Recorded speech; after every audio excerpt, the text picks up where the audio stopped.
céu, Jesus. Nesta noite eu já quero repreender, Senhor, todo empecilho, Pai. Tudo que impede, Senhor, tua amada igreja de ouvir a tua voz, Senhor. Toda falta de atenção nesta noite, Senhor, repreender em nome do Senhor Jesus, Pai. Vem ser com ela nesta noite, Senhor. Usa ela, meu Pai, poderosamente, Pai. Muito obrigada, Senhor, pela vida dela. É isso que eu te peço e desde já eu sou grata. No nome santo de Jesus. Amém. Amém.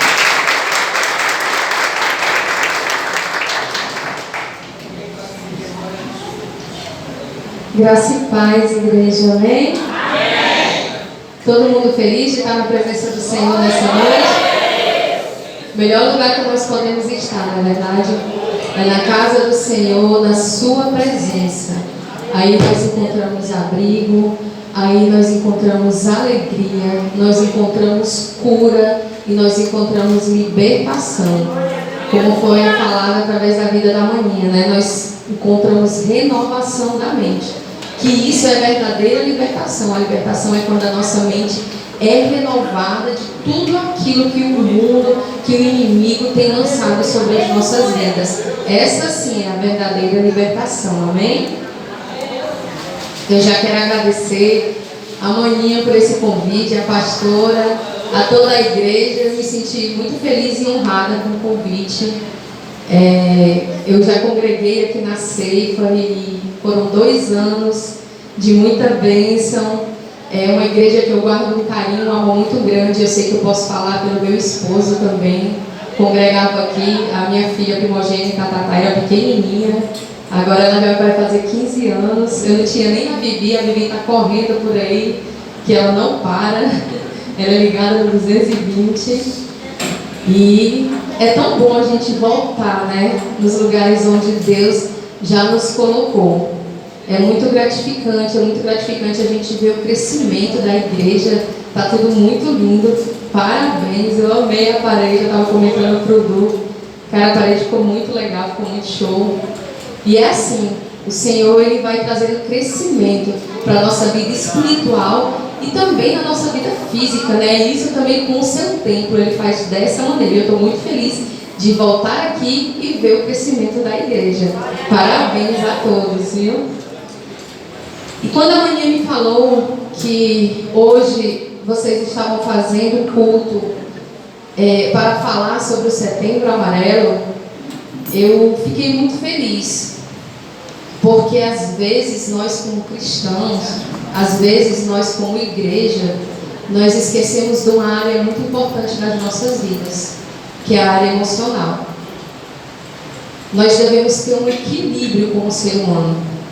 Um equilíbrio entre o físico, o emocional e o espiritual.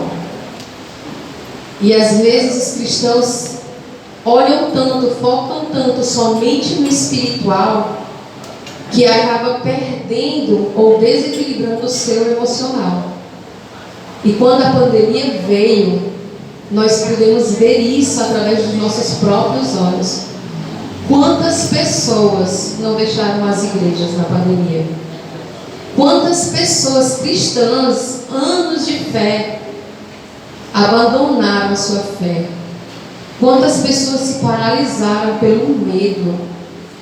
Né? Quando os cultos voltaram, muitas pessoas em todas as igrejas, o que mais a gente via na internet era os pastores relatarem as mesmas coisas, que as suas igrejas estavam praticamente vazias, porque os cristãos estavam com medo de retornar ao templo do Senhor.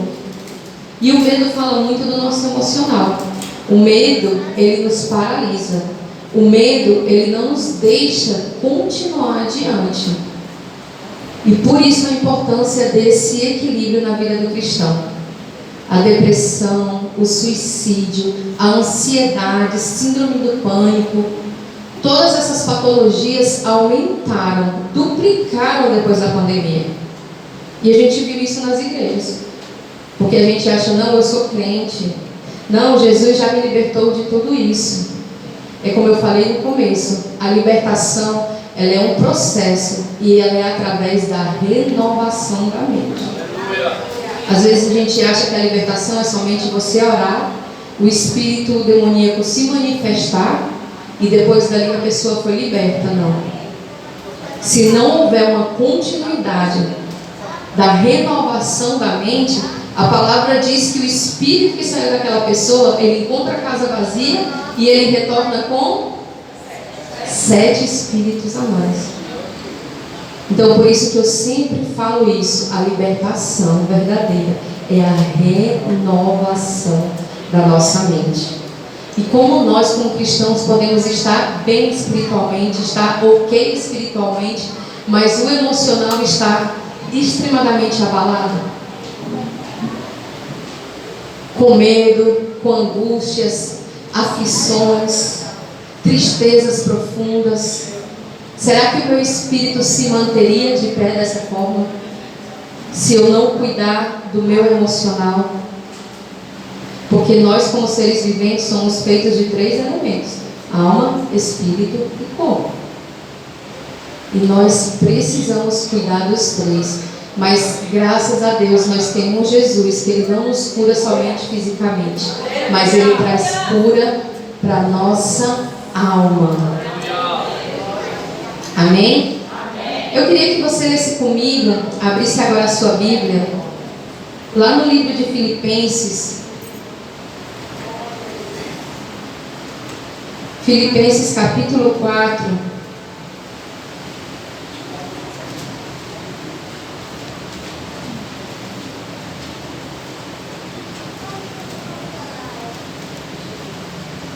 Nós vamos ler agora o versículo 6 e o versículo 7. Amém? Se você quiser ficar de pé em reverência ao nosso Senhor, e puder também. Filipenses capítulo 4, versículos 6 e 7 diz assim: não estejais ansiosos por coisa alguma, mas em tudo, pela oração e súplica com ação de graças, sejam as vossas petições conhecidas diante de Deus. E a paz de Deus, que excede todo entendimento, guardará os vossos corações e as vossas mentes através de Cristo Jesus. Amém? Pode sentar. Filipenses, ele diz o quê? Não estejam ansiosos. Quem aí é ansioso? Levanta a mão. Não tenha vergonha, não. Isso é do ser humano, né? Ser ansioso. A ansiedade fala do excesso do futuro, né? E nós, como seres humanos, a gente tem essa tendência de sempre estar preocupado com o que há de vir. Sempre, em todas as áreas, a gente fica preocupado com o amanhã. Só que quando esse excesso de futuro, ele nos atinge de uma forma extrema, essa ansiedade passa do natural, de algo natural do ser humano, para algo já patológico. E como eu falei no começo, isso tem crescido muito em todo o mundo, não só aqui no Brasil, e isso tem crescido muito dentro das igrejas.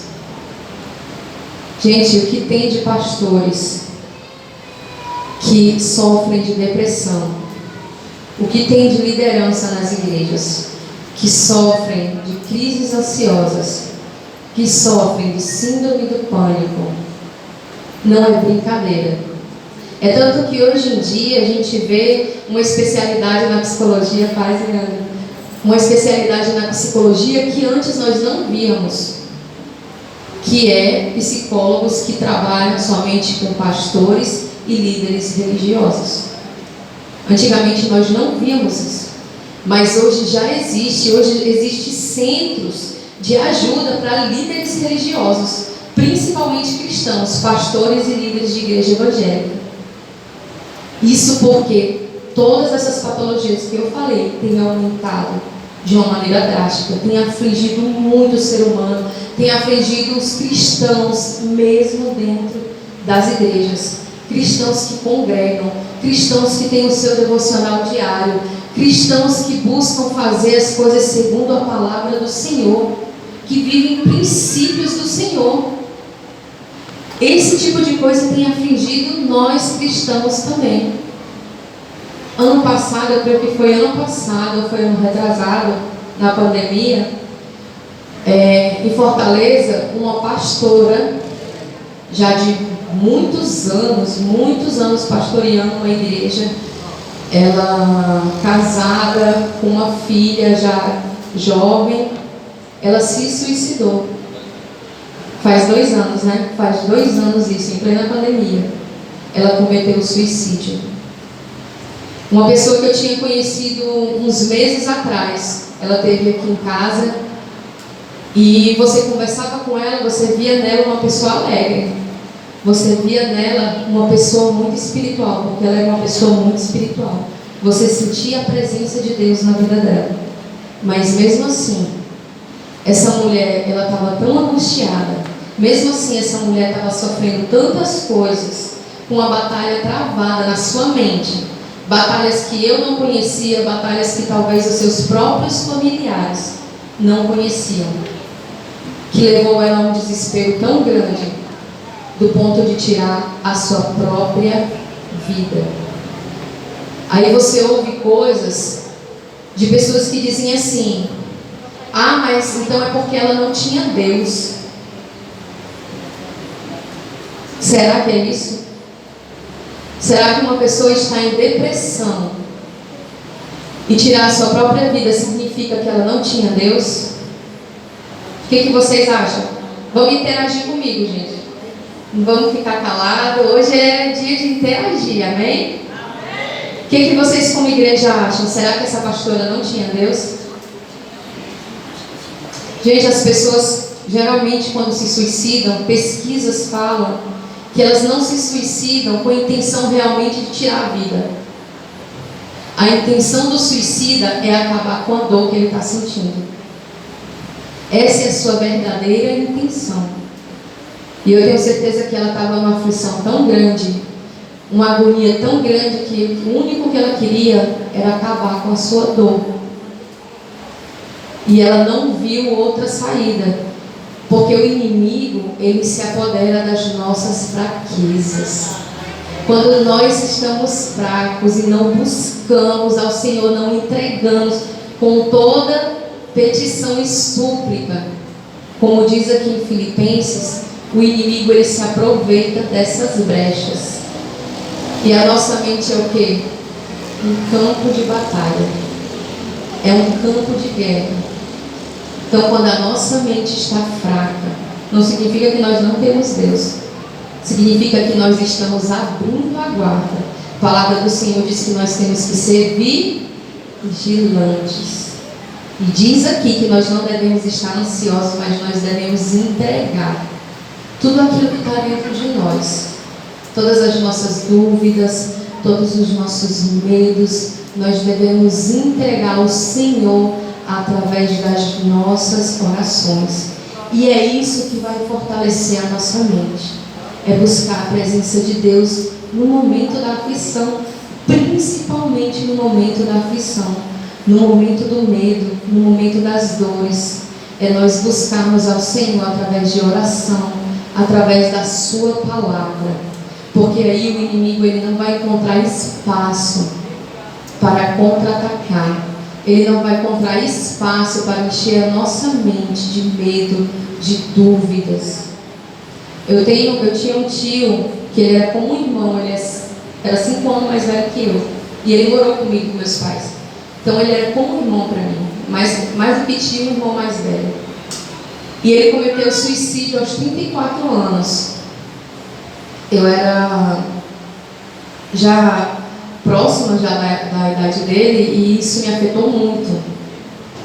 E ele cometeu suicídio aos 34 anos. E eu lembro que uma das coisas que ele mais relatava é que ele ouvia vozes dizendo que a vida dele não valia nada. Ele ouvia vozes dizendo que ele era um fracassado. Ele ouvia vozes dizendo que ele era um peso para a família. Ele ouvia vozes dizendo que o melhor que ele poderia fazer para a família era tirar sua própria vida. E a minha avó, uma madrugada, a minha avó, uma mulher de Deus, não está aqui hoje, Deus levou, mas ela passou uma vida preocupada com ele. E ela numa madrugada, ela tinha costume de acordar 3 horas da manhã para orar. Sempre que eu ia passar férias, eu lembrava, o que eu mais me lembro de estar na casa dela é isso, é escutar as orações dela. Porque eu dormia na rede, no quarto dela, e eu acordava com ela de joelho na cama orando. E uma dessas madrugadas onde ela se levantou para orar, ela foi procurar ele, porque ele já vinha ameaçado várias vezes que ia se matar. Ela foi procurar ele no quarto dele e não encontrou. Procurou por toda a casa. Quando ela foi na cozinha, ela encontrou ele pendurado em cima da mesa. Ele conseguiu colocar uma corda em cima da mesa. E o que me falaram é que não tinha mais de 1 palmo de distância dos pés dele para a mesa. E isso abalou tanto a minha avó, tanto que ela entrou numa depressão profunda. E 2 anos depois, ela faleceu. Eu creio que o Senhor levou ela no tempo oportuno, porque ela já estava muito triste, ela já não tinha mais essa alegria de viver. Então, o Senhor, Ele sabe todas as coisas. Mas por isso que eu falo que esse mês de setembro, é um mês muito importante. Não só para o mundo, mas para nós cristãos. Para que a gente abra os nossos olhos, se conscientize do que realmente está acontecendo, de que forma o inimigo está trabalhando para ceifar as vidas, não só aí fora, mas dentro das igrejas também. Dentro das igrejas, e não só são pessoas adultas, não. Isso tem aumentado também na faixa etária da adolescência e da juventude. Tem aumentado tremendamente. Você não vê nas escolas tantas adolescentes e jovens com crise de ansiedade como está vendo agora. Tem algum professor ou professora aqui? Se tiver, levanta o braço. Que eu tenho certeza que se tiver, vai confirmar o que eu estou falando. Mas depois da pandemia, duplicou o número de alunos que têm crises de ansiedade nas escolas. Seja fazendo prova, seja no tempo de aula, em qualquer momento, alunos que não conseguem fazer uma atividade que o professor pediu, mas que entram em crise, começam a chorar, começam a se tremer e não sabem de onde vem, e não sabem como se expressar. E o pior não é os alunos entrarem em crise, o pior é os adultos não conseguirem ajudar os alunos. E você quer saber por que muitos adultos não conseguem ajudar esses jovens e adolescentes? Falta de informação. Outro dia eu conversava com uma irmã que foi lá em casa conversar comigo, e ela estava com um problema com o filho dela, filho pequenininho. E do diagnóstico do médico, ela ficou muito abalada com isso, e ela dizia que já não estava conseguindo viver direito, porque ficou muito abalada com o diagnóstico. E eu falava, Maga, a mesma coisa para você é informação. Pesquisa na internet, lê livros sobre isso, se informa. A informação vai te ajudar a ajudar o teu filho. Quanto mais desinformada você estiver, menos você vai ajudar essa criança. Mas quanto mais você se informar sobre a situação, mais ferramentas você vai ter para ajudar.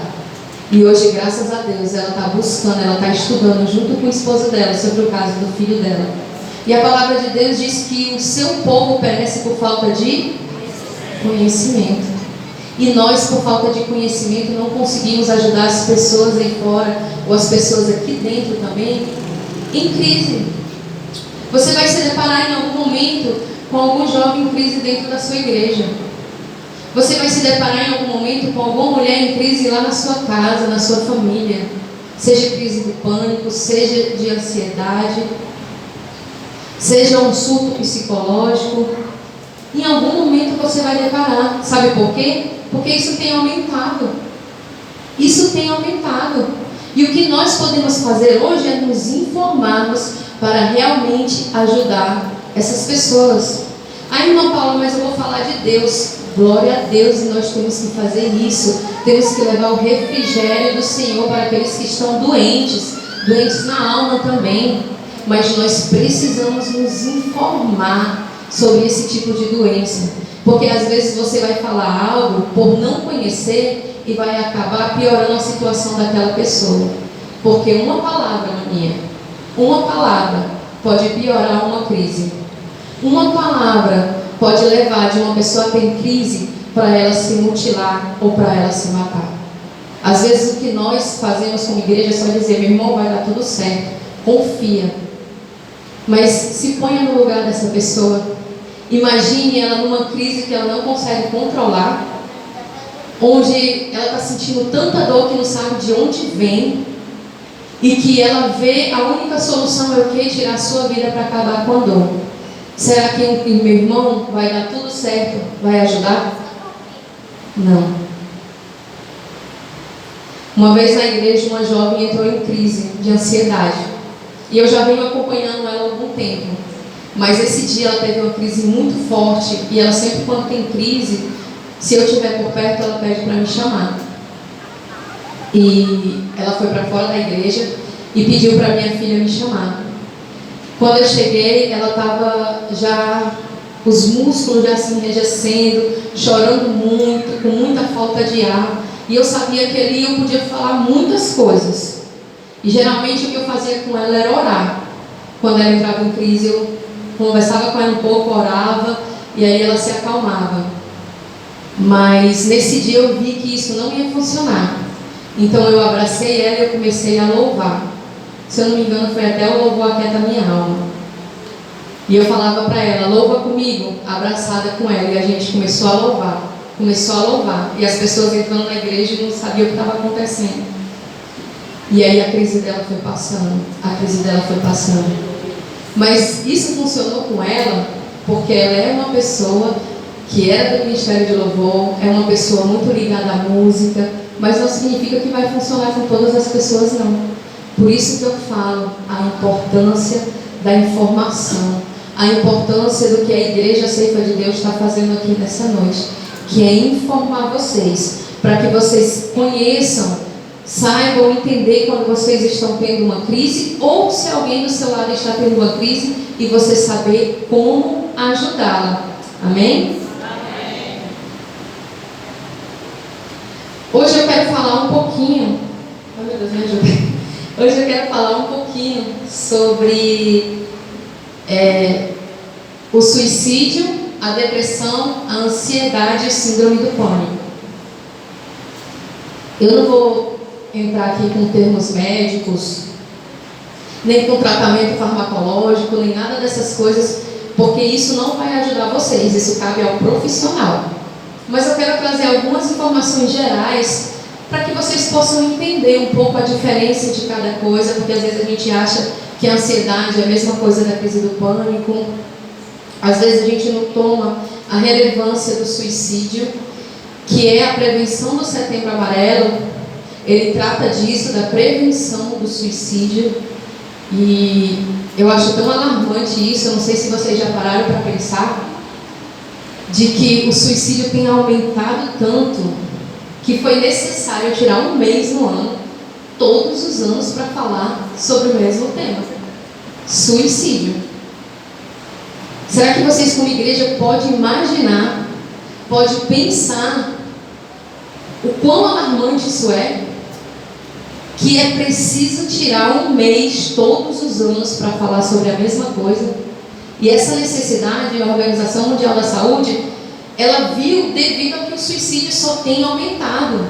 Em nenhum momento ele tem se estancado, ou em nenhum momento ele tem diminuído, mas ele só tem aumentado. E o Setembro Amarelo, a história dele é até uma história meia drástica, mas uma história muito bonita também. O Setembro Amarelo, na verdade, ele aqui no Brasil é tomado como Setembro Amarelo desde 2015. Que eles colocam desde o primeiro dia ao último dia do ano, falando sobre a prevenção do suicídio e tudo aquilo que envolve, como ansiedade, depressão, todas essas patologias. Mas nos Estados Unidos, a Organização Mundial da Saúde, eles colocaram o 10 de setembro como o Dia Mundial do Suicídio. E isso foi devido a um rapaz, Mike, Mike Emmons, se eu não me engano o nome dele, que aos 17 anos, em 1904, ele cometeu suicídio com o carro dele. Ou seja, eu acho que ele se jogou no precipício, algo assim, com o carro dele. E que quando foram estudar o caso do Mike, viram que o Mike era um rapaz conhecido por ser muito amável, por ser alegre, rapaz de família, que ele tinha muita habilidade com mecânica. Então esse carro dele era um Mustang amarelo, que ele tinha restaurado. Era um amor na vida dele, era esse carro. E do nada os pais recebem a notícia que o Mike se matou com o carro. Usou o carro para se matar. E no funeral a família dele, devido a esse amor que ele tinha pelo carro, decidiu pegar essas fitinhas que vocês estão aí hoje e colocar junto com cartõezinhos, entregando para as pessoas no funeral. E esses cartõezinhos tinham frases motivacionais. E uma das principais frases era: se você está precisando, procure ajuda, não se cale.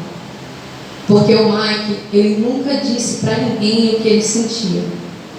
Ele nunca desabafou. O Mike, ele nunca chegou a expressar os seus verdadeiros sentimentos. Os pais achavam que ele era um menino muito alegre, achavam que ele era um rapaz amável, que tinha amigos e que não tinha problema nenhum. Mas não conheciam o que estava lá no profundo do Mike. E se depararam com a triste notícia de que ele havia se matado. E eu achei muito lindo da família se preocupar com isso, de que no funeral eles dessem cartõezinhos com frases motivacionais, incentivando aqueles jovens amigos do Mike, aquelas pessoas da família, a procurarem ajuda. Não simplesmente se calar e enterrar todos os seus sentimentos. Então eu quero incentivar você como igreja. Se você acha que tem algo que lhe fere, se você acha que tem algo que lhe machuca, procure ajuda. Procure a ajuda certa. Procure seus líderes. Procure um irmão que realmente seja um irmão de Deus, espiritual, para lhe ouvir e poder lhe aconselhar dentro da palavra. Procure ajuda. Não enterre os seus sentimentos. Porque mesmo nós, conhecendo a Deus, estando próximo a Deus, nós precisamos de ajuda. Nós não somos pessoas que vamos viver só e vamos conseguir sair sozinhos dos nossos problemas, não. Isso é igreja, é um ajudar o outro, é um estar aí para dar a mão para o outro, é um ser mão de Deus quando o outro está lá no buraco, mais profundo que seja, você ser mão de Deus para resgatar aquele irmão. Então procure ajuda, igreja, amém? Amém. Vou dar só alguns dados aqui. No Brasil, os registros de casos de suicídio se aproximam de 14 mil por ano. Ou seja, antes você via registros que se aproximavam de 11 mil, de 10 mil, e hoje você vê como tem aumentado o suicídio no Brasil. Mas isso não é só no Brasil, o suicídio tem aumentado em todo o mundo. Ou seja, é dizer que 38 pessoas tiram sua própria vida. Você imagina ter 38 pessoas por dia tirando sua própria vida? Ou seja, enquanto você está arrumando a casa, uma pessoa está se matando. Enquanto você está lá no trabalho, uma pessoa tem tirado sua vida. Enquanto você jovem está na escola, está na faculdade, outro jovem tem se suicidado. Olha o extremo em que nós estamos vivendo. Uma pessoa está vivendo o seu cotidiano normal, feliz, enquanto o outro não vê saída na sua vida e atira. Mas não porque quer perdê-la realmente, mas simplesmente quer acabar com a dor que está sentindo. Estima-se mais de 1 milhão de casos no mundo por ano, e 100% de todos os casos de suicídio são relacionados a doenças mentais. E olha o que é pior, que poderia ter sido evitado. Nós podemos evitar isso. Nós, seres humanos, podemos evitar esses números.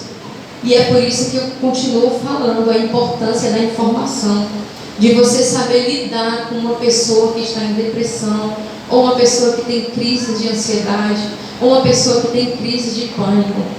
Quantas vezes eu já não escutei, maninha, tanto nas igrejas como fora das igrejas, dizer assim: depressão é frescura. Quem já escutou isso? Depressão é coisa de quem não tem o que fazer. Pode levantar a mão se você já escutou.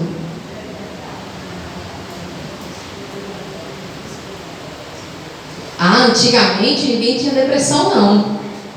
Depressão é só agora. Antigamente não tinha essa frescura, não. Quem já escutou algumas pessoas mais velhas dizer assim: depressão a gente acabava na chinela, né? E não é. Todas essas aqui que eu falei são patologias, são doenças. A ansiedade é algo normal, mas quando chega a um extremo, já vira algo patológico. Então nós temos que levar isso como doença, como realmente é. Eu acho um erro quando um pastor sobe do púlpito e diz que depressão é frescura. É porque ele não tem se informado, é porque ele não tem estudado. Quando ele diz que algum tipo dessas doenças é porque a pessoa não tem Deus, eu fico constrangida, triste, porque isso só diz uma pessoa que não tem informação sobre os casos.